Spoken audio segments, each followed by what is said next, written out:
Programme में आपको खुशामदीद कहते हैं। मैं असदुल्ला खान हूँ। पाकिस्तान तहरीक इंसाफ के चंद बड़े और अहम रहनुमाओं के कुछ बयानात ओवर द वीकेंड उस पर बहुत बहस होती रही। आजम सवाती साहब ने एक बयान दिया जिसमें उन्होंने कहा कि इमरान खान साहब ने उन्हें मुज़ाकरात का पूरी तरह से मैंडेट दिया है, बातचीत करने का मैंडेट दिया है और कहा है कि तुम जैसे चाहो इन मामला को आगे लेकर चलो। दूसरी तरफ अली अमीन गंडापुर साहब जो कुछ ही दिन पहले इमरान खान साहब से मिलकर भी आए हैं और उनकी एक तफसीली मुलाकात ईद के तीसरे दिन हुई थी, उन्होंने एक और मौजू पर बहस पार्टी के अंदर छेड़ दी है और वो मौजू यह है कि उन्होंने पार्टी के 3 रहनुमाओं का नाम लेकर उन्हें साजिशी करार दे दिया, जिसमें वो सीनियर लीडर्स शामिल हैं। असद कैसर साहब शामिल हैं, उनमें शहराम तरकई साहब हैं, आतिफ खान हैं। अब सूबे के अंदर सियासी तौर पर ज़ाहिर ग्रुपिंग होती है, राइवलरी भी होती है पॉलिटिकल, लेकिन इस हद तक टेलीविजन पर आकर एक इंटरव्यू में साजिशी करार दे देना, इसको बहुत हैरत के साथ देखा गया। अब पूरी पार्टी इसको डिफेंड करने में लगी है।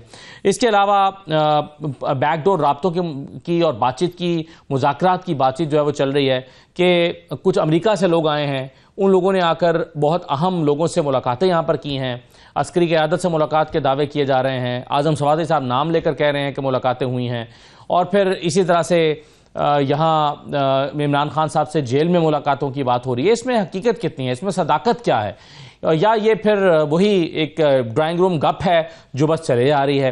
तो इन तमाम चीज़ों पे हम गुफ्तगू का आगाज़ करते हैं। रऊफ हसन साहब हमारे साथ मौजूद हैं, पाकिस्तान तहरीक इंसाफ के सीनियर रहनुमा हैं।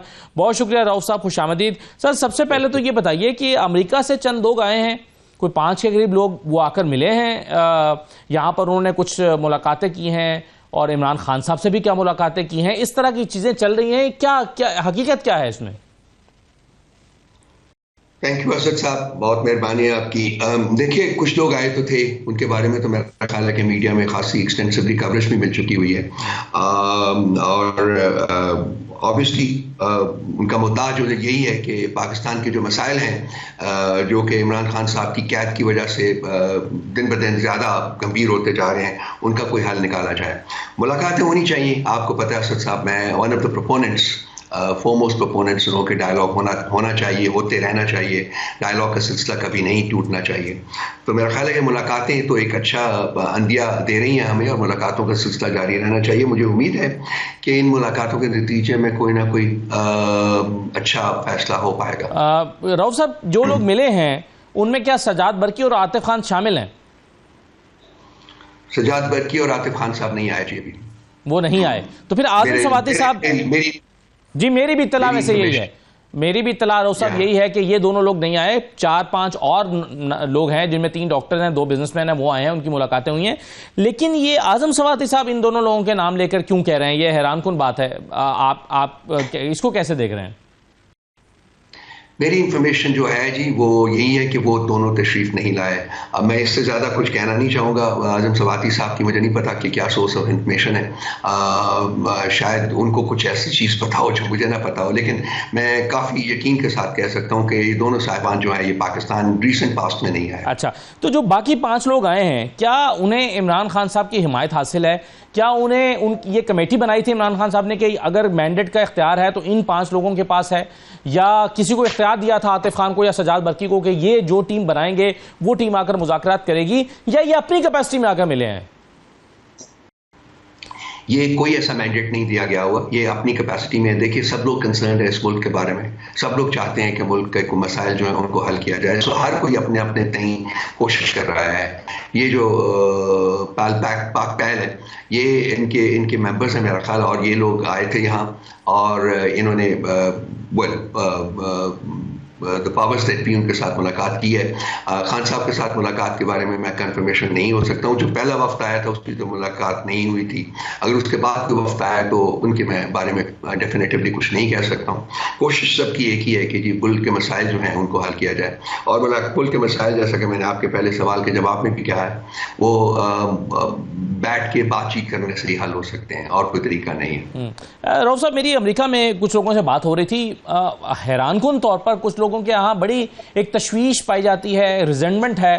वो कहते हैं कि इन लोगों को किसी ने इख्तियार ही नहीं दिया तो ये लोग जाकर क्यों मिले हैं, और अगर इनको इमरान खान साहब का एतमाद हासिल नहीं है या इनको नहीं कहा गया तो ये लोग मिले क्यों हैं, और बड़ा गुस्सा पाया जाता है वहां पर अमेरिका में कुछ लोगों के यहाँ।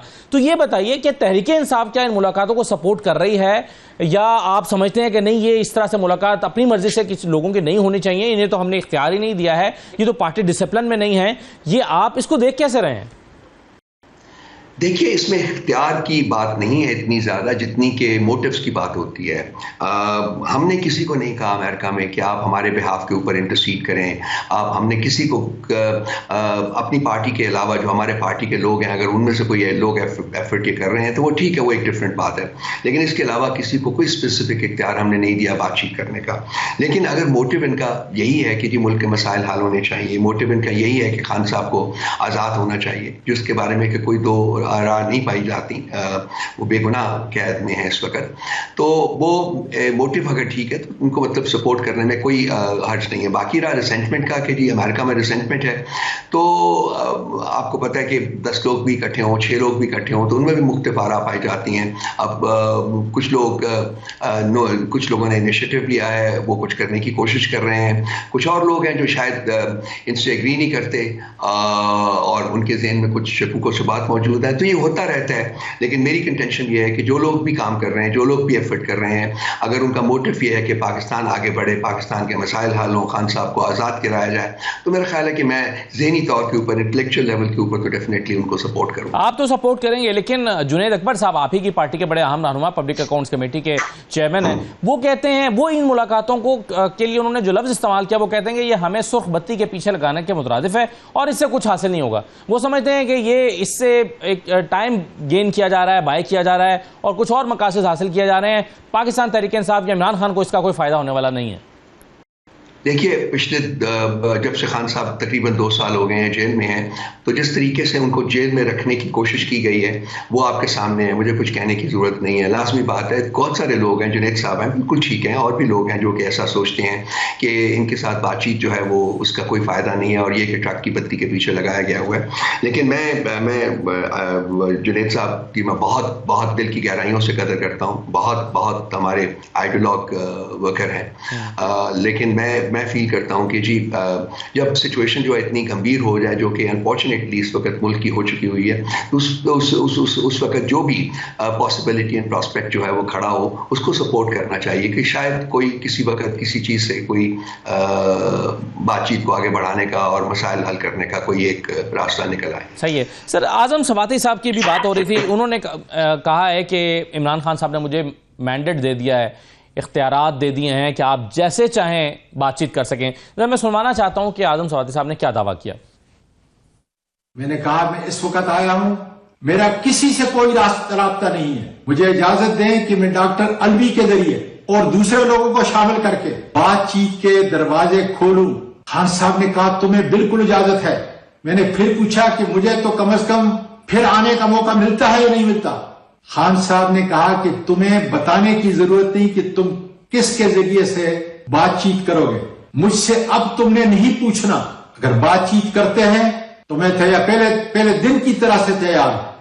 सही, अब ये जो गुफ्तगू उन्होंने की है और तफसीली गुफ्तगू और भी काफ़ी सारी चीज़ें उन्होंने की हैं, कुछ अपने हलकों और मानसहरा के हवाले से भी की, लेकिन मैं आपसे एक तो मुझे ये बताइए कि क्या आजम सवाती साहब जो पब्लिकली आकर ये चीज़ें अनाउंस कर रहे हैं, ये पार्टी की मर्जी से कर रहे हैं या आप समझते हैं कि ये चीज़ें इन्हें नहीं बयान करनी चाहिए? पार्टी की मर्जी इसमें शामिल नहीं है। May I be very frank and state with you, party की मर्जी इसमें शामिल नहीं है। उनकी मुलाकात में देखिए, खान साहब के साथ हमारी मुलाकात जो है वो एक अजाब, मतलब एक बिल्कुल ही इम्पॉसिबल सी बात हो गई है।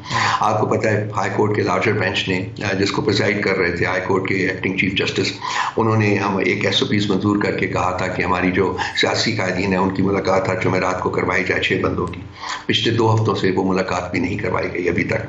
इसके अलावा अभी जो वकला हैं हमारे जो मिलते हैं, उनकी मुलाकात में भी बहुत से रखने डाले जा रहे हैं, उनकी भी मुलाकात जो स्मूथली नहीं हो रही, और जो खान साहब जो लोगों को मिलना चाहते हैं वो उनको उसमें शामिल नहीं किया जाता। तो ये मसाइल हैं जिसकी वजह से एक अंडरस्टैंडिंग जो है ना दोनों साइड्स की, उसमें एक रखना सा पड़ा हुआ है। तो हम कोशिश कर रहे हैं, हम लोगों ने कंटेम्प्ट में भी गए हैं हम लोग। आई होप के अदालत में इतनी सख्त बाकी रही है 26वीं अमेंडमेंट के बाद कि वो अपने पास किए हुए ऑर्डर्स जो है कम से कम उनको तो इम्प्लीमेंट करवा सके। तो अब ये पता चल जाएगा आइंदा 2-4 दिनों में कि अदालत का क्या फैसला होगा। खान साहब के साथ मुलाकात करना जो है वो अशद ज़रूरी है, क्योंकि उसी से ही क्लैरिटी जो है वो आएगी कि किसको क्या इख्तियार दिया गया और किसको कोई क्या इख्तियार नहीं दिया गया। आजम सवाती साहब ने क्या पार्टी को आके इन्फॉर्म किया कि मुझे खान साहब ने ये इख्तियार दे दिए बातचीत करने के लिए और मैं जैसे चाहूँ ये अमल आगे बढ़ा सकता हूँ, या ये आप लोगों के इल्म में और पार्टी की लीडरशिप के इल्म में भी एक ये मीडिया के जरिए जो चीजें सामने आई हैं इसी तरह से आपको पता चला है, या पहले उन्होंने पार्टी को एतमाद में लिया है? ये मीडिया के जरिए ही जो आपके सामने आया है वही पार्टी के सामने आया, और हमने भी सुना है और हमने भी अभी तक, कल अब ट्यूसडे है, कल हमारे वकला की मुलाकात का दिन है। अगर वकला की मुलाकात खान साहब के साथ होती है तो मेरा ख्याल है कि ये सब्जेक्ट जो है ये भी डिस्कस होगा और क्लैरिटी कुछ हमारे पास आ जाएगी कल, अगर मुलाकात हो जाती है खान साहब के साथ हमारे वकला की। सही है सर। अली अमीन गंडापुर साहब और बैरिस्टर साहब साहब के बारे में भी कहा जा रहा था कि वो भी खान साहब से इसी मौजू पर बातचीत करके आए हैं, और जब हम पिछले हफ्ते में सवाल कर रहे थे तो कहा जा रहा था कि जी अभी उन्होंने पार्टी को, पॉलिटिकल कमेटी को ब्रीफ नहीं किया। इस मुलाकात से मुतालिक अली अमीन गंडापुर जब पॉलिटिकल पार्टी को ब्रीफ करेंगे तो फिर हमें पता चलेगा। क्या उन्होंने आप सारा कुछ ब्रीफ कर दिया है कि खान साहब से क्या बातचीत हुई है, पार्टी को बता दिया? जी हाँ, उन्होंने पार्टी को बताया है, पॉलिटिकल कमेटी में उन्होंने बताया है, और उन्होंने वो सेपरेटली मिले हैं और उन्होंने अली अमीन साहब ने कहा है कि जी मैं ऐसी कोई बात हमने डिस्कस नहीं की।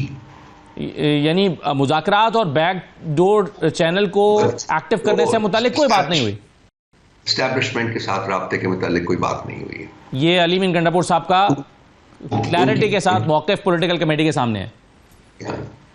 बिल्कुल ठीक है सर। तो इसका मतलब ये हुआ सर कि ये मैंडेट सिर्फ आजम सवाती साहब को मिला है या अली अमीन गंडापुर को नहीं मिला? अब मैंने कहा ना कि कल मुलाकात हो रही है, हमारा दिन है ट्यूसडे को, कल इन मामलात में खासी क्लैरिटी आने की तवक्को है। अगर वो मुलाकात जो है वो शेड्यूल के मुताबिक हमारी करवा दी जाती है खान साहब से। और अगर मुलाकात नहीं होती सर, जैसे कि पिछले जुमेरात को भी नहीं हुई, तो फिर जो इस वक्त हुकूमत है उसकी जो इंटेंशन है, ये जो उसके प्लान्स हैं, वो डाउट्स जारी रहेंगे, चलते रहेंगे। देखिए, मैंने पहले भी आपका लास्ट सवाल के जवाब में भी कहा था कि हाई कोर्ट के लार्जर बेंच ने फैसले किए हुए हैं। अब कुछ तो थोड़ी सी तो मतलब कुछ थोड़ा सा तो आइन, थोड़ा सा तो कानून रहने दिया जाए इस मुल्क में।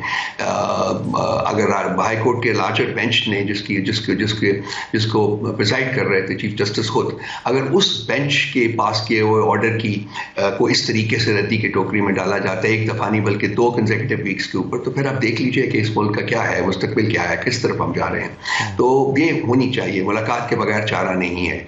आप कब तक खान साहब को अंदर रखेंगे, कब तक ये मुल्क जो है ये तबाही के थाने के ऊपर खड़ा रहेगा? मेरा ख्याल है सोचना चाहिए, बहुत ज़रूरी है कि सोचें हम लोग। सही है। रऊफ साहब, एक और मामला जिस पर बहुत बहस 2-3 दिन से हो रही है, और वो है अली अमीन गंडापुर साहब का एक स्टेटमेंट जिसमें उन्होंने कहा पार्टी के चंद लोगों का नाम लेकर के वो तो साजिशी हैं। खान साहब ने कहा था कि ये साजिशी हैं, इनको एमपी का टिकट मत देना, इनको कौमी असम्बली में भेजो। सुनिए जरा उन्होंने क्या कहा है।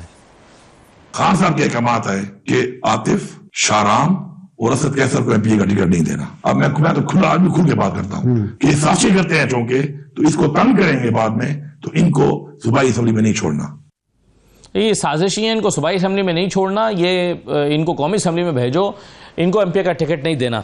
ये कैसे देख रहे हैं ये पार्टी स्टेटमेंट को सर? इस मसले के ऊपर सीज फायर हो चुकी हुई है और हम चाहते हैं कि वो सीज फायर बरकरार रहे। ये कब हो गई सर सीज फायर? बस ये हो गई थी, हमारी मीटिंग हुई है, उसमें फैसले हुए थे कुछ। नहीं, ये आजकल की बात कर रहे हैं सर आप? इस स्टेटमेंट के बाद का ही होगा ना मसला। अच्छा, तो 2-4 दिन का ही मसला है। सही है। तो के ऊपर इस वक्त कोई फरीक बात नहीं करेगा। अच्छा, ये फैसला हुआ कि इस मौजू पे बात ही नहीं होगी, सीज फायर टोटल। अच्छा, बिल्कुल ठीक है। तो सर ये जो बाबर सलीम सवाती साहब हैं, इनके बारे में पार्टी ने क्या फैसला किया है? उनके बारे में भी आजम सवाती साहब एक लेकर आ गए थे खान साहब से कि जी इनको हटाना है, ये करप्ट आदमी है। देखिए, जो रूल्स एंड रेगुलेशन है उनको फॉलो किया जाएगा। ये सूबाई हुकूमत का मसला है। मेरा ख्याल उनके जो रिप्रेजेंटेटिव हैं वो अगर इस सिलसिले में बात करें तो ज़्यादा मुनासिब होगा। जो सूबाई हुकूमत को रिप्रेजेंट करते हैं वो उन्होंने अपने तरीके से आगे बढ़ना है। देखते हैं कि राउफ साहब, ये कितनी तशवीश की बात है कि पार्टी के अंदर ये सब चीज़ें चल रही हैं, इख्तलाफात चल रहे हैं। यानी बिगर इशू जो पार्टी समझती थी कि खान साहब की रिहाई है, अब जो बंदा खान साहब के पास जाता है वो अपने मसले लेकर चला जाता है कि जी ये फलां है, ये साजिशी है, ये करप्ट है, ये फलां को टिकट गलत मिल गया था, अब मुझे पार्टी के अंदर पूरा सही मकाम नहीं मिल रहा।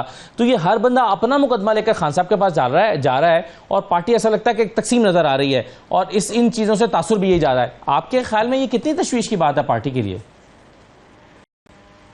असद साहब, मैं थोड़ा सा ज़रा हिस्टोरिकल पर्सपेक्टिव हम देख लेते हैं। जब मुशर्रफ साहब ने हुकूमत संभाली थी तो उसके बाद पीपल्स पार्टी, जिसके मेरा ख्याल 79 या 80 लोग थे, MNAs थे, कितने रह गए थे? इसके साथ साथ PMLN, जिनके पता नहीं 100 और कुछ MNAs थे, वो 17 रह गए थे मेरा ख्याल है। ये पाकिस्तान की जो पोलिटिकल ट्रेडिशंस हैं ना वो इसी तरह की हैं अनफॉर्चुनेटली।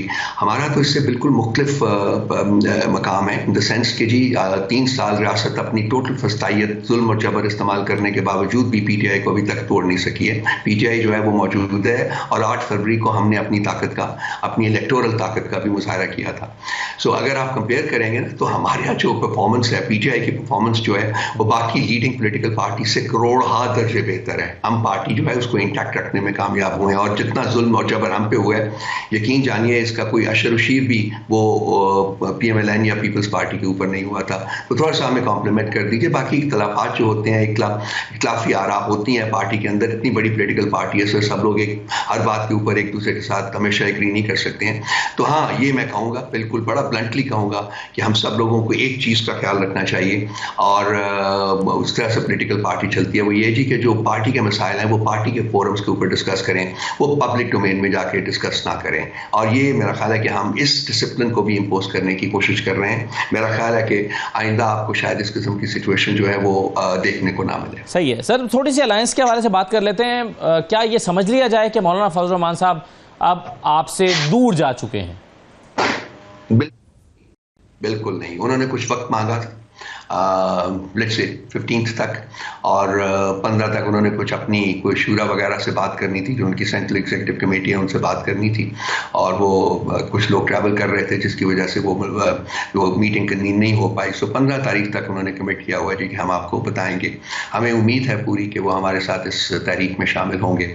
बाहर सूरत 15 तक हम इंतज़ार करेंगे और 15 के बाद फिर डिपेंडिंग ऑन कि क्या फैसला होता है तो उसके बाद इस प्लेटफॉर्म को हतमी शक्ल जो है वो दी जाएगी और फिर इसके कंसल्टेटिव सेशंस करके तहरीक के खदोखाल और तहरीक की लीडरशिप वगैरह के बारे में फैसले किए जाएंगे।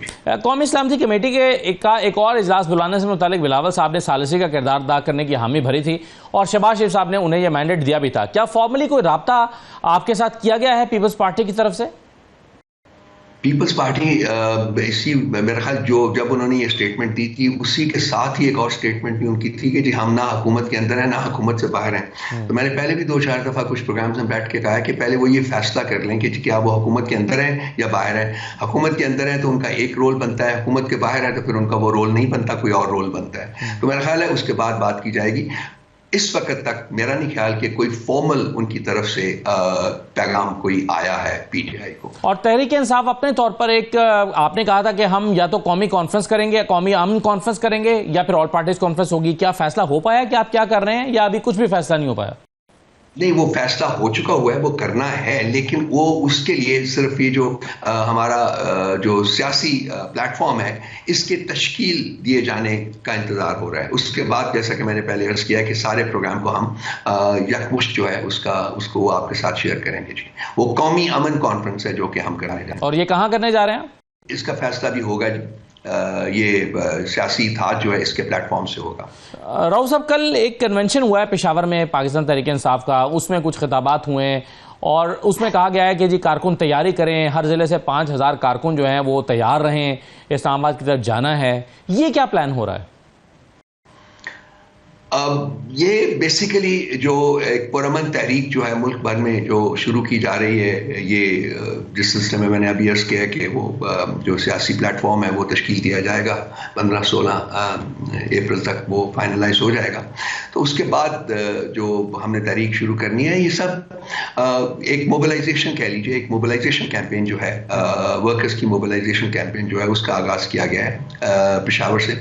अब ये और जगह भी जहाँ भी पॉसिबल हो पाएगा, ये जलसे वगैरह किए जाएंगे, कट वगैरह किए जाएंगे, ताकि जो वर्कर्स हैं, ताकि जो पार्टी के एक्टिविस्ट्स हैं वो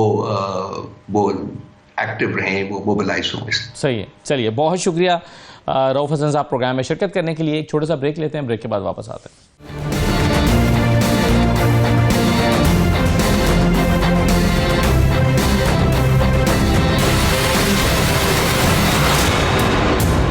ब्रेक के बाद आपको दोबारा खुशामदीद कहते हैं। कुछ चीज़ें हमने पहले हिस्से में डिस्कस की हैं और उसमें इस डिस्कशन के बाद कन्फ्यूजन दूर होने की बजाय कन्फ्यूजन बढ़ती हुई नज़र आ रही है कि ये अमेरिका से आए हुए लोग क्या कर रहे हैं, इनके अंदर इख्तलाफ क्यों मौजूद है, आज़म स्वाति साहब अकेले कहाँ खड़े हुए हैं और पार्टी के साथ नहीं खड़े हुए हैं, अली अमीन गंडापुर साहब जिनके बारे में तासुर ये है कि वो फैसिलिटेट कर रहे हैं बातचीत को, उन्होंने ऑफिशियली इनकार कर दिया है कि ऐसी कोई बात नहीं हुई है।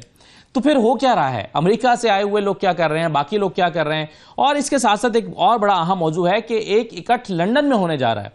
नवाज शरीफ साहब, शहबाज शरीफ साहब, वज़ीर आला पंजाब मरियम नवाज साहिबा, ये लोग तीनों पहले बेलारूस जा रहे हैं, उसके बाद फिर ये यहाँ लंदन जाएंगे। और शुनीद यह है कि नवाज शरीफ साहब लंदन से अपनी मुतहरिक सियासत का आगाज़ कर रहे हैं, यानी वहाँ पर वो सियासी तौर पर मुतहरिक होंगे और फिर पाकिस्तान आएंगे और यहाँ आकर वो जलसे वगैरह करेंगे। लेकिन ये सवाल भी अहम है कि वो अपने सियासी तौर पर दोबारा मुतहरिक होने के लिए लंदन से आगाज़ क्यों कर रहे हैं, यहाँ से क्यों नहीं कर रहे हैं। और इस वक्त जो है वो और उस वहाँ पर जाने का शहबाज शरीफ साहब और मरियम साहबा की ज़रूरत क्या है, क्या कोई मेडिकल चेकअप है, क्या हो रहा है, इन सारी चीज़ों को अगर मिलाकर देखें।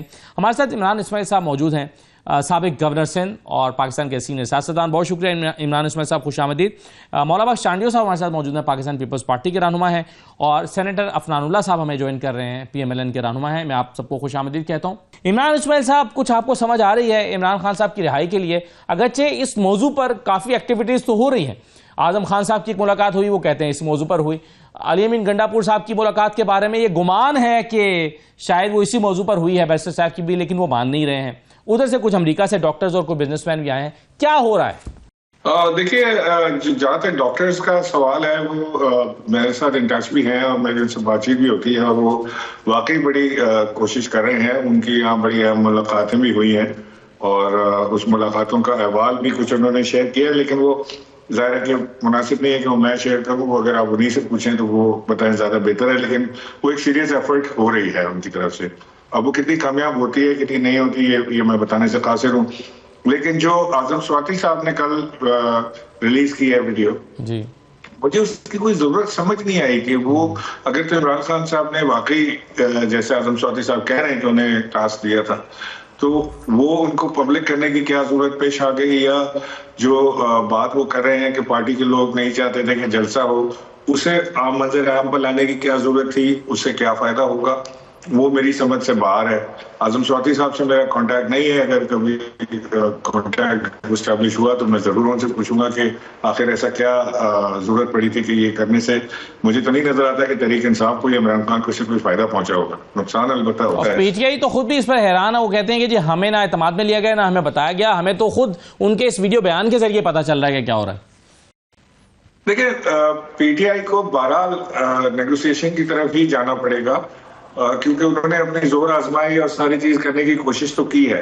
और जो लोग यहाँ पर मौजूद हैं जो पीटीआई को लीड कर रहे हैं, वो मैं समझता हूँ कि पॉलिटिकल बसीरत से फारिग हैं। उन्हें पॉलिटिकली इतनी बसीरत नहीं है कि वो किस तरह से इस मुश्किल हालात में पार्टी को लेकर आगे चल सकते हैं इमरान खान साहब की गैर मौजूदगी में। इमरान खान साहब बाहर होते तो जाहिर बात और होती, लेकिन अब इन लोगों के हाथ में पार्टी की कमान है और वो पार्टी को उस तरह डिलीवर नहीं कर पाए जिसकी तवक्को उनसे रखी जा रही थी, पार्टी वर्कर्स की या खुद बानी इमरान खान की। आप लोगों ने बानी कह के मेरे मुंह में भी बानी डाल दिया। वो वो उनसे तवक्को नहीं रखी जा रही है। वो अब समझ आ गई है लोगों को कि ये सिर्फ टाइम पास हो रहा है और नहीं हो रहा। 2 साल लेकिन आप जो इमरान साहब कह रहे हैं कि मुज़ाकरात की तरफ बढ़ना चाहिए, ये मुज़ाकरात का मौजू क्या होगा? क्योंकि खान साहब का मौक़िफ़ तो ये है कि मैं कोई डील नहीं करूंगा, मैं तो अदालतों से रिहा होऊंगा, केसेस चलेंगे अदालतों में और अदालतों से मैं रिहा होकर आऊंगा। फिर इन मुलाकातों का मकसद क्या है, या ये बैक चैनल एस्टैब्लिश करने से क्या होगा? देखिए, जाहिर है कि इस वक्त पाकिस्तान तहरीक इंसाफ जो है वो एक बड़ी मुश्किल सूरत हाल से गुजर रही है और इस वक्त टेम्परेचर बहुत हाई है दोनों तरफ से, और खास तौर से पीटीआई को टेम्परेचर लो करने की बड़ी जरूरत है कि वो टेम्परेचर को लो करें ताकि बातचीत का आगाज हो सके। मैं ये नहीं कह सकता कि पीटीआई की क्या डिमांड होगी या सामने से कोई डिमांड आती है कि नहीं आती है, लेकिन ये बात जरूर मैं वसूख से कह सकता हूँ कि बातचीत का आगाज करने से ही मामला हल होंगे और बातचीत का आगाज करने के लिए टेम्परेचर को डाउन करना जरूरी है, लाजमी है। इमरान खान साहब अफगानिस्तान वॉर के अंदर भी ये कहते थे अमेरिका से कि जी बातचीत आखिर टेबल पर ही होनी है, और आखिर बातचीत टेबल पर ही हुई। तो यहाँ पर भी मैं समझता हूँ कि बातचीत के दरवाजे खुले होने चाहिए और खुले हैं। मैं तो खुद इमरान खान के बयान देखता था, अभी तो खैर बंद हो गया ना। इमरान खान साहब के बयान में देखता था कि वो हमेशा ही कहते थे कि मैं बातचीत के लिए तैयार हूँ। तो बातचीत करना और डील करना दो मुख्तलिफ चीजें हैं, लेकिन बातचीत के जरिए रास्ता निकलता है तो बहुत अच्छी बात है। बिल्कुल सही है। चांडियो साहब, आप इस पूरी सिचुएशन को कैसे रीड कर रहे हैं?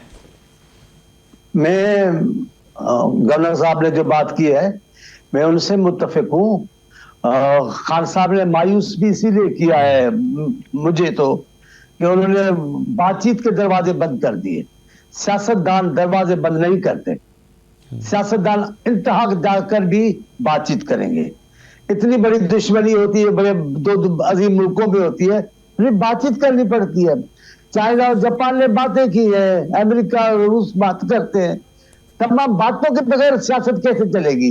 लेकिन ये खान साहब अपने जहन के आदमी है, अपनी सोच के आदमी है, उनके तदब्बर को गैर मशरूत हिमायत की पीपल्स पार्टी ने खान साहब की इलेक्शन के बाद कि कोई नहीं थे, आप ही हुकूमत करेंगे, हम आपके साथ हैं, हम गैर मशरूत हिमायत करते हैं। नहीं, हमें आपकी हिमायत नहीं चाहिए। शहबाज शरीफ ने कहा हम आपकी हिमायत, नहीं, हमें आपके, अब किसकी हिमायत चाहिए? अब ये भी कोई बचकाना बात है।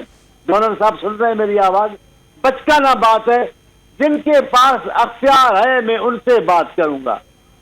अख्तियार अल्लाह के पास है, दूसरा अख्तियार आवाम के पास होता है। सर, लेकिन चांडियो साहब हो तो यही रहा है ना। अभी उन्होंने कहा था कि मैं सियासतदानों से बात नहीं करूंगा, सियासतदानों से बात नहीं हो रही। क्या सियासतदानों को या मौजूदा जो हुकूमत या उनकी इत्तेहादी जमातें हैं उनको पता भी है कि क्या हो रहा है? तो मैं यही बात करने लगा था, अगर सियासतदानों से बात नहीं की और अभी भी नहीं करें तो सूरत हाल क्या बन रही है आप बताएं। अपनी जमात में 40 मौक़िफ़ है, पीटीआई में 40 मौक़िफ़ है। आप देखते हैं खान साहब का अलग है, उनका अलग है, उनका अलग है। ये तो होना था। जब आप बातचीत नहीं करेंगे, जब खुल के बात नहीं करेंगे, सबको अलग अलग अख्तियार देंगे, सबको अलग अलग खिलाएंगे, तो फिर तो मौक़िफ़ में तब्दीली आएगी। और मैं तो हंस के भी कहता हूँ, सीरियस भी हूँ। ये जब से उंगली छूट गई है ना, अब दिमाग काम नहीं करता, अब इनकी अपर स्टोरी काम नहीं करती। उंगली चला रही थी, अब वो उंगली गुम हो गई है। अब उंगली मिले, उंगली रहनुमाई करे, उंगली बताए कि यूं करो, वरना सियासतदान है। गवर्नर साहब सियासतदान है और अवाइली जमाने से पीटीआई के साथ है। अगर इन सबको छोड़कर आप दूसरे लोगों पर भरोसे करेंगे, जो कोई वकील है, होगा वकील, नामवर वकील हो सकते हैं, लेकिन नामवर वकील होना और बात है, पार्टी का सीनियर रहनुमा होकर सियासत की हो, उसका तजुर्बा और होता है। मुझे यही लगता है कि मायूसी है जिस पोजीशन में खान साहब को लाया गया है। मैं फिर कह रहा हूं, लाया गया है, वहां जमायत में गलतफहमियां पैदा होनी है। एक जमायत में से 10 जमायतें बननी है। पीपल्स पार्टी का तजुर्बा है हमें। ज़िया के जमाने में जो हालात हुए पीपल्स पार्टी के साथ, पीपल्स पार्टी को बातचीत नहीं करने दी गई, उनके साथ अलग अलग करते कई ग्रुप बन गए। लेकिन वहां तो ताकत थी, वहां तो अल्लाह ने तदब्बर दिया हुआ था। भुट्टो था, भुट्टो साहब के बाद उनकी बेटी आ गई। वहां तो फिर वो पार्टी को टुकड़े नहीं कर सके। लेकिन आप देखें, मौलाना कौसर नियाज़ी साहब को देखें, मरहूम गुलाम मुस्तफा खान को देखें, फारूक लगारी साहब को देखें, ये तो होना था। अब ये भी उस जगह पे पहुंच गए। जहां से इनके दोस्तों में जो ग्रुप है वो पार्टी को 10 टुकड़े में तकसीम कर देगी। क्या होगा तो मुझे कहने की जरूरत नहीं है। बिल्कुल सही है। ये तो पीटीआई का एक चैलेंज है पीटीआई के लिए, उस पर हम पीटीआई के लीडर से बात भी कर रहे हैं। लेकिन इमरान इस्माइल साहब, ये आपने कहा जैसा कि आपकी मुलाकात हुई है, बातचीत हुई है कुछ अमेरिका के लोगों से, वहाँ पर एक बड़ी वाज़ेह तकसीम भी दिखाई देती है। कुछ लोग बातचीत के हक में हैं और कुछ लोग नहीं हैं। कुछ लोग समझते हैं कि नहीं, बातचीत सिरे से होनी ही नहीं चाहिए, डायरेक्ट बस इमरान खान को रिहा होना चाहिए, बातचीत क्यों की जाए। तो ये तकसीम क्यों है आपके ख्याल में? देखिए, एक तो चांडियो साहब बैठे हुए हैं जो कि एक बहुत बड़ा सियासी तजुर्बा रखते हैं और उनकी बड़ी इज्जत भी है। और मैं चांडियो साहब की बात से काफी हद तक मुतफिक भी हूँ कि पाकिस्तान तहरीक इंसाफ की सियासी जमातों के साथ बातचीत न करना एक गलती थी और शुरू से सियासी जमातों के साथ मिलकर चलना चाहिए। और तमाम सियासी जमातों ने ये तजुर्बा अपनी अपनी जगह किया है। जरदारी साहब भी ईद से ईद बचाने निकले थे, नवाज शरीफ भी एस्टैब्लिशमेंट के खिलाफ एक जमाने में रहे। तो ये सारी चीजें नहीं होनी चाहिए। और अगर सियासी जमातें आपस में मिलकर फैसला करें और आपस में मिलकर कोई पॉलिसी वजह कर ले तो इस चीज की जरूरत नहीं पड़ेगी। ये बात तो बिल्कुल ठीक है और ये सब ने अपने अपने तजुर्बे से सीखा है। तहरीक इंसाफ भी अपने तजुर्बे से सीख रही है और इस वक्त तहरीक इंसाफ जो है उसकी बड़ी कोशिश है कि किसी तरह एक ग्रैंड ऑपोजिशन अलायंस बन जाए जिसमें तमाम ऑपोजिशन की जमातें शामिल हों। अभी तक तो उनको ऐसी कोई खातिर खा मुझे कामयाबी मिलती नजर नहीं आई और जिसकी एक बड़ी वजह जो है वो चांडियो साहब ने बयान कर दी कि वकील तो बहुत अच्छे हैं लेकिन जाहिर है कि उनके पास सियासी तजुर्बा नहीं है और सियासी बसीरत नहीं है कि वो किस तरह इस मामले को आगे लेकर जा सकते हैं। तो ये तो एक बात थी जो मैं चांडियो साहब की बात पर कमेंट करना चाह रहा था। आपने कोई सवाल किया था, सॉरी मेरे ज़हन से। जी बिल्कुल, एक तो यही मेरा था कि अमेरिका के जो डॉक्टर्स हैं उनके दरमियान क्यों इतनी वाज़ेह तकसीम मौजूद है। डॉक्टर्स बिजनेस कम्युनिटी और ओवरसीज पाकिस्तानी जो अमेरिका में मुक़ीम है अपने तौर पर कोशिशें कर रहे हैं, बड़ी वाज़ेह तकसीम रखते हैं बातचीत के हवाले से। देखें, ये वहाँ की एक अलग सियासत चल रही है। वहाँ पे ये सियासत चल रही है कि कई लोग ऐसे हैं जिन्होंने इस वक्त इस सिचुएशन को अपना धंधा बना लिया है। वो खुद सॉफ्टवेयर जर्नलिस्ट बन गए हैं, यूट्यूब पे चैनल खोल लिए हैं, उसमें से उनकी सब्सक्रिप्शन आ रही है जिसमें उनको किसी को 20,000, किसी को 25,000, किसी को 40,000 तक डॉलर्स उनको मिल रहे हैं। और ये सिचुएशन कायम रहने पे उनकी दुकान चलती रहेगी। ये सिचुएशन डिफ्यूज होने पे ऐसे तो 2-3 लोग हैं सर, ऐसे तो 2-3-4 लोग होंगे, बड़ी कम्युनिटी है। बहुत सारे हैं, 2-3-4 नहीं है, बहुत सारे हैं। बहुत सारे लोग जो हैं वो गलत फहमी की बिना पर उनको फॉलो करते हैं। वो समझते हैं कि यही तहरीक इंसाफ के बयानिया है और यही तहरीक इंसाफ की पॉलिसी है, जबकि तहरीक इंसाफ की पॉलिसी खुद इमरान खान साहब कई बार बयान कर चुके हैं। अपने जब वो कोर्टों में आ रहे थे और सहाफियों से मुलाकात हो रही थी तो हर मुलाकात में उन्होंने कहा कि मैं बातचीत के लिए तैयार हूँ, मैं बातचीत के लिए बिल्कुल तैयार हूँ। तो वो बातचीत अगर ये अमेरिका से आए हुए डॉक्टर्स के जरिए हो जाए, अली अमीन गंडापुर के जरिए हो जाए या किसी और के जरिए हो जाए तो उसमें कोई हर्ज नहीं है कि बातचीत का आगाज हो जाए। सही है, यही मसले का हल होगा। और जब तक ये बातचीत नहीं होगी, ये पॉलिटिकल सियासी इस्तेकाम जो है वो मुल्क में नहीं आ सकता। इमरान खान इस वक्त पाकिस्तान की सबसे बड़ी जमात के लीडर हैं जो जेल में मौजूद हैं और उनको सियासत करने की इजाजत भी नहीं है, उनके सख्ती के हालात से गुजर रहे हैं। तो बहरहाल ये चीजें को करना पड़ेगा, किसी तरह तय करना पड़ेगा, इस मामले को एक तरफ ले जाना पड़ेगा। बिल्कुल सही है। अदनान साहब बहुत शुक्रिया, खुशामदीद। सर ये बताइए कि ये जो बातचीत चल रही है, कहा जा रहा है, आजम सवादी साहब कहते हैं कि मुझे मैंडेट मिल गया है, उनकी मुलाकात भी होगी। अली अमीन गंडापुर साहब की बुध के रोज़ ईद के तीसरे दिन मुलाकात हो जाती है, जो कि बहुत सारे लोगों के लिए हैरान कुन है। और फिर कुछ डॉक्टर्स अमेरिका से आके मुलाकातें करते हैं। क्या हुकूमत को पता है ये क्या हो रहा है, क्या खेल खेला जा रहा है? जी बिस्मिल्लाहिर्रहमानिर्रहीम। देखिए, हुकूमत को बिल्कुल मालूम है क्या खेल खेला जा रहा है और ये जो भी मामला है, ये मुलाकातों का जो भी ये करना चाह रहे हैं करें, हमें कोई मसला नहीं है। हम जो है वो एक बड़ी पुरानी पॉलिटिकल पार्टी है, हमारी जड़ें अवाम में बड़ी मजबूत है, तो हमें इन चीज़ों से इतना फर्क पड़ता नहीं है। ये अपनी कोशिश करते रहे। बुनियादी बात ये मैं आपको बता दूं कि इमरान खान साहब को माफी मांगनी पड़ेगी जो कुछ उन्होंने इस मुल्क के ऊपर जुल्म किए उनकी, वरना ये फिर जो है मामला तो मुझे नहीं लगता जा सकता।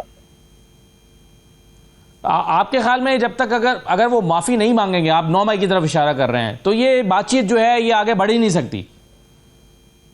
9 मई के ऊपर भी माफी मांगनी चाहिए और ये जो हाइब्रिड निजाम पाकिस्तान में लेके आए हैं उसमें भी माफी मांगनी चाहिए। ये जमहूरियत को नुकसान पहुंचाए दोनों चीजों पे। और मैं नहीं समझता कि वो, देखिए बात ये है इमरान खान साहब की अगर आप नफ्सियात को देखें तो वो डबल गेम करते हैं हर वक्त हर किसी से।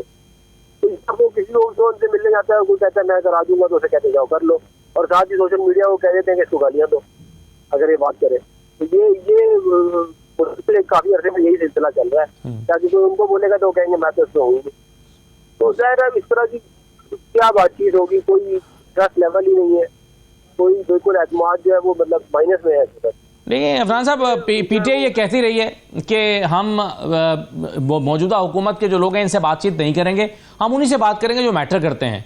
तो ये तो फिर इसका मतलब है कि हो गया ना, यानी हुकूमत को तो माइनस कर दिया गया और बातचीत वहीं शुरू हो गई है या हो रही है जहां पर वो करना चाहते थे। देखिए हमें तो इन्होंने माइनस करके पिछले 3 साल से समझ रहे थे कि हमें माइनस करेंगे तो माइनस हो जाएंगे, ये खुद ही माइनस हो गए हैं और ये आगे माइनस ही रहेंगे जब तक ये अपने काम सीधे नहीं करते, और मुझे नहीं लगता ये करेंगे। तो ये मामला ऐसे ही चलेंगे क्योंकि मुस्तकबिल करीब में मुझे कुछ तब्दीली नजर नहीं आती।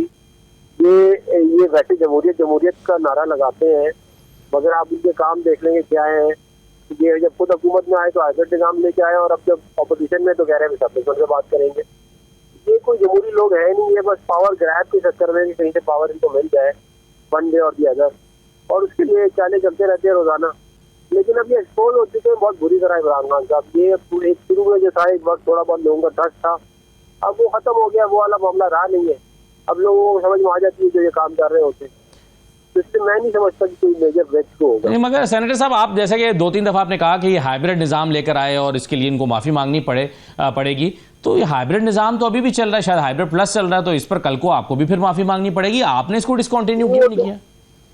देखिए वो जब कोई निजाम आ जाता है तो उसको ठीक करते करते ही टाइम लगता है ना, वो तो ओवरनाइट तो होता नहीं है ठीक। इसलिए तो मैं कह रहा हूँ ये माफी मांगे ताकि फिर इस निजाम को ठीक करें हम, हमें तो ऐसे ही चलेगा।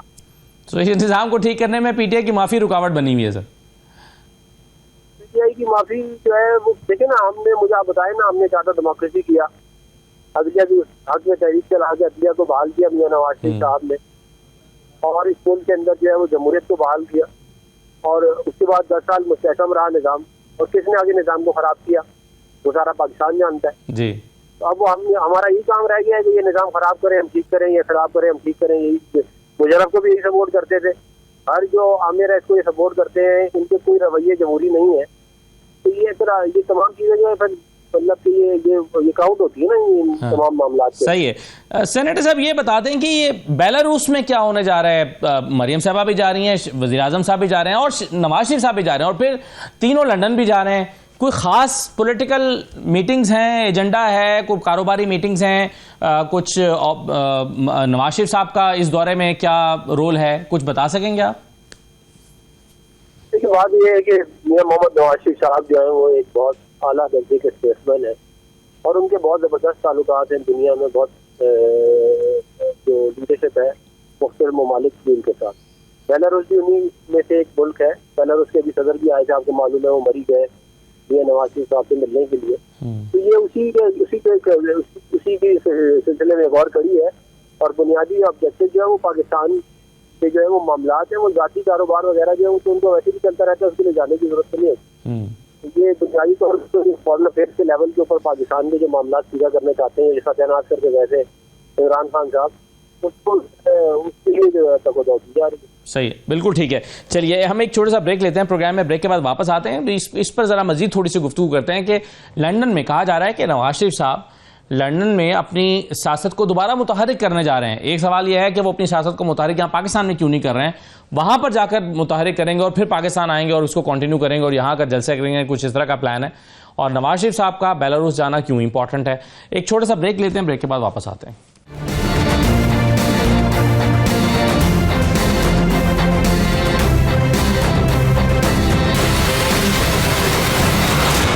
ब्रेक के बाद दोबारा खुशामदीद कहते हैं। मौलाना चांडियो साहब, आप पाकिस्तान की सियासत को किस तरफ जाता हुआ देख रहे हैं? क्योंकि एक कन्फ्यूजन है, क्योस है, और कुछ ऐसी मुलाकातें, अब जैसे कि मैंने हुकूमती जो अहम तरीन शख्सियात हैं, वज़ीर आज़म साहब, नवाज शरीफ साहब, मरियम साहबा, इनका एक इकट्ठ लंदन में होने जा रहा है, उससे पहले बेलारूस जाएंगे। यहाँ के जो मामला चल रहे हैं उस पर पॉलिटिकली उनकी खामोशी है कि ये क्या हो रहा है। तो आप इस पाकिस्तानी सियासत को किधर जाता हुआ देख रहे हैं? मुझे काफी बातें समझ में नहीं आती। मैं अपनी जमात की तो बात कर सकता हूँ, नून लीग की तो मैं बात नहीं कर सकता, मुझे उनके मुताबिक इतनी मालूमात नहीं है। लेकिन जो आप कर रहे थे वो मैं जरा सुन रहा था और सोच भी रहा था। पाकिस्तान में मुतहरिक नहीं कर सक रहे हैं, लंदन में जाकर मुतहरिक करेंगे। कमाल की बात है। सियासत पाकिस्तान में करनी है, आपके साथी सब पाकिस्तान में, तो यहाँ मियाँ साहब बड़े साहब यहाँ मुतहरिक हो ना, यहाँ मुतहरिक नहीं रहे। वहां जब से आए, जब से शहबाज शरीफ साहब ने हुकूमत संभाली वो तो खामोश बैठे रहे। अब वहां जाकर क्या तब्दीली आएगी, कौन इनको मिलेगा, कौन सी यकीन दहानी होगी जिनके बाद ये मुतहरिक होंगे, मुझे उसका कुछ इल्म नहीं है। लेकिन मैं समझता हूँ पाकिस्तान के हालात सियासी अभी अच्छे नहीं होंगे, क्योंकि इस मुल्क की बड़ी कुव्वत है खान साहब, तहरीक इंसाफ, वो लाताल्लुक है, उससे उंगली छूट गई है। अब उसका काम अकल काम कर नहीं रही जमायत की। मैं खान साहब को नहीं कह रहा हूँ, जमायत का कह रहा हूँ। उनका काम अकल काम कर नहीं रही है, बातचीत वो करना नहीं चाहते, सियासी लोगों से मिलना नहीं चाहते। एक ही जिद है जो अभी मेरे दोस्त ने भी की कि हम इनसे यूं नहीं करेंगे, वो उनकी भी रिट है, हम इनके मैंडेट को नहीं मानते। अब ये तो ना बनने की बात है ना। लेकिन मेरा अपना एक सियासी कारकुन का तजुर्बा और ताल्लुक मेरा और एक वास्ता, उसको भी कहता हूँ, गैर मुल्की दुश्मन एक दूसरे से भी बातचीत करते हैं, ये पाकिस्तान के सियासतदान एक टेबल पे क्यों नहीं बैठेंगे? मैं इनसे मुतफिक हूँ। पाकिस्तान में सियासी कदरों का बेड़ा गर्क करने में खान साहब का हाथ है, सियासी इक़दार को खत्म करने में खान साहब का हाथ है। बिल्कुल सियासत का रुख ही तब्दील कर दिया, चेहरा ही तब्दील कर दिया। गाली थी नहीं सियासत में, इन्होंने गाली को आप बना दिया, ये मैं बातें मानता हूं। लेकिन तमाम गलतियों के बावजूद भी थोड़ी बहुत तो थी वैसे चांडियो साहब। ये पीपल्स पार्टी और नून लीग के दरमियान जो है वो कुछ ऐसे बयानात तो हमें याद हैं जो दोहराए भी नहीं जा सकते, कुछ ना कुछ तो था थोड़ा बहुत। आप दोहराना चाहे न चाहे, मुझे पता है क्या आप कहेंगे, क्या दोहराएंगे, मैं उन बातों को जानता हूं। मैं बातें ये कर रहा हूं कि इतनी शदीद बातों के बावजूद भी बात करनी पड़ी ना। ये जो हमने डेमोक्रेटिक एक मुआहिदा किया, करना पड़ा ना, हालात बेहतर हुए ना। बगैर किसी वो जदोजहद से तो नून लीग नहीं भगा सकी मुशर्रफ को, लेकिन बातचीत के जरिए, एक इत्तेहाद के जरिए एक माहौल बना, मुशर्रफ को जाना पड़ा। इसमें तो सियासी हिकमत अमली पीपल्स पार्टी कामयाब, इल्जाम तो हम पर लाख बैठे, एनआरओ का बेटा अब क्या है, खान साहब का क्या मांग रहे हैं? खान साहब एनआरओ कर रहे हैं ना, हर हाल में मुझसे बात करो, हर हाल में मुझे रिहा करो। ये तो नहीं होता है, आपको बातचीत करनी पड़ेगी। आप कहें मेरा जुमला सुन ले, मैं हामी हूं, खान साहब यूं कहें, खान साहब कहें अपने इख्तिलाफात पुराने खत्म, पाकिस्तान को आगे लेके जाना है, हम सियासी लोगों से बात करेंगे, सियासी लोग के बातचीत के जरिए रास्ता निकलेगा। इमरान साहब, क्या ये लंदन में क्या होने जा रहा है? नवाज शरीफ साहब दोबारा मुतहरिक हो रहे हैं पाकिस्तान की सियासत में, और उसके लिए उन्होंने इंतखाब किया है कि वहाँ जाएंगे, वहाँ वो पॉलिटिकली एक्टिव होंगे, फिर वो पाकिस्तान आएंगे, यहाँ पर आकर जलसे करेंगे, और फिर मरियम साहबा भी वहाँ तशरीफ़ ले जा रही हैं, शहबाज शरीफ साहब भी पहले बेलारूस जाएंगे। क्या हो रहा है, आप पॉलिटिकली कैसे रीड कर रहे हैं इसको? मुझे अंदाजा नहीं है। बेलारूस में तो शायद गालिबन कोई फैमिली पिकनिक होगी जिसमें नवाज शरीफ साहब खुद भी हैं, उनके भाई भी हैं, बेटी भी है, और भी खानदान के लोग होंगे। लंदन जाना नवाज शरीफ का उनकी अपनी सवाबदीद है कि वो लंदन जाके सियासत करना चाहते हैं। वो भी बड़े सियासतदानों में शुमार होते हैं पाकिस्तान में, उनको भी इतनी अकल है कि सियासत उन्होंने कराची पाकिस्तान में करनी है, लाहौर में करनी है, या उन्होंने लंदन जाके करनी है। बहरहाल उन्होंने कोई प्लान सोचा होगा कि लंदन जाके वो क्या सियासत करना चाहते हैं, उसके क्या सम्राट आएंगे, ये तो उन्हें ज्यादा बेहतर पता होगा। लेकिन हम जो जैसे सियासी स्टूडेंट्स हैं, हमें ये बात समझ नहीं आती कि पाकिस्तान की सियासत करने के लिए पाकिस्तान से बाहर क्यों जाना है। लोग तो आपके यहाँ हैं, अवाम तो यहाँ है, मसाइल तो यहाँ है, हुकूमत तो आपकी यहाँ है, तो फिर बाहर जाके कैसे सियासत होगी? ये तो अब नवाज शरीफ साहब जब लंदन जाएंगे और अपनी उस सियासत का आगाज करेंगे जिसकी तरफ वो इशारा कर रहे हैं, तो उस वक्त पता चलेगा कि ये किस तरफ कहानी जा रही है। सही है। तो हालात के पेश नज़र लंदन से सियासत का आगाज या आपको मानी खेज लग रहा है? लेकिन अभी तो उनके अल्हम्दुलिल्लाह तबीयत भी ठीक है, प्लेटलेट्स भी ठीक है, उनको इलाज के लिए भी जाने की जरूरत नहीं है और वो सियासत करने के लिए बाहर जा रहे हैं। ये कुछ एक अलार्मिंग सिचुएशन है कि क्या ऐसी क्या सियासत है जो पाकिस्तान में रह के पाकिस्तानी सियासत नहीं कर पाएंगे, जो बल्कि लंदन जाके अपनी सियासत का आगाज करेंगे, जो पाकिस्तान में मुमकिन नहीं है। जाहिर है जब भी लंदन जा रहे हैं फिर वही बता सकेंगे। सही है। इमरान साहब, एक और मामले पर मैं आपकी और फिर चांडियो साहब की राय लेना चाहता हूँ। ये कहिए कि ये जो नहरों का मसला है, इस पर पीपल्स पार्टी और पीएमएलएन के दरमियान एक तनाव या खिंचाव नज़र आ रहा है। सीसीआई का इजलास बुलाने का मुतालबा था, वो हो नहीं रहा, और इस पर आज भी बयानबाजी हम देख रहे हैं। अज़मा बुखारी कह रही थी कि जी ज़रदारी साहब ने तो इस पर हम अपनी तहरीरी तौर पर हिमायत का यकीन दिलाया हुआ है और वो इसके हक में थे, और वो 22 जुलाई 2024 के एक ईवान सदर से आने वाले एलामिया की तरफ वो इसका जिक्र कर रही थी। और इसी तरह से पीपल्स पार्टी कहती है कि जनाब ऐसी कोई बात नहीं है, हमने सिर्फ एक जो मीटिंग्स के मिनट्स थे वो हमने जारी किए थे। तो अब ये मसला अब संगीन होता जा रहा है, ये क्या हल है इसका, और ये तनाव क्या बढ़ के आपके ख्याल में किसी बड़े फैसले की तरफ जा सकता है पीपल्स पार्टी की तरफ से? देखिए, पीपल्स पार्टी के लिए ये लाइफ एंड डेथ का मामला है। सिंध में लोग इजाजत नहीं देंगे ये कनाले बनाने की, ये गलत हिमायत करके फंस गए। जाहिर है हिमायती बयान तो प्रेसिडेंट साहब की ट्विटर से आया है, ऑफिशियल ट्विटर से आया है, प्रेसिडेंट हाउस से आया है हिमायती बयान, और उसके बाद अब वो उससे बैक ऑफ होना चाह रहे हैं। तो हट जाए, इससे बैक ऑफ हो जाए, कह दें कि जी हम गलत समझे थे, हम ये नहीं करेंगे काम। लेकिन अब वो उसको भी डिनाई कर रहे हैं कि जी जो बयान आया था वो तो सिर्फ मिनट्स थे, और मिनट्स के बाद जो ट्विटर का बयान आया था वो तो उनको पता ही नहीं था कि क्या हुआ है। तो इस तरह की चीज नहीं है। मैं समझता हूँ कि ये बड़ा सेंसिटिव मसला है। पीपल्स पार्टी इसमें बुरी तरह फंस चुकी है और इससे निकलना जो है उनके इस वक्त फिलहाल बस में नजर नहीं आता। हालांकि पीपल्स पार्टी की जो बकिया लीडरशिप है, बिलावल साहब हैं या चीफ मिनिस्टर साहब हैं, वो इस वक्त खुल के उसकी मुखालफत कर रहे हैं, लोगों में जाके बात कर रहे हैं, मीडिया पे बात कर रहे हैं इसकी मुखालफत में। लेकिन लोगों के दिमाग में यही है कि जरदारी साहब ने इसकी हिमायत क्यों की थी और क्या इसके पस पर्दा इम्कानात हैं कि ये काम पीछे पीछे नहीं होगा।